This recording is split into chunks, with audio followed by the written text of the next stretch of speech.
得就係佢哋大家嘅努力嘅成果嚟嘅，咁就我只係一個輔助嘅啫。咁成績嘅係冠軍又好，亞軍又好，其實都係球員自己努力付出。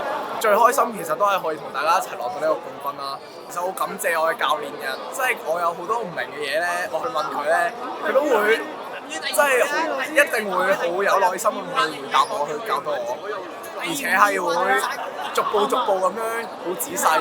我哋隊友全部都好團結一致，就為咗呢個目標出發。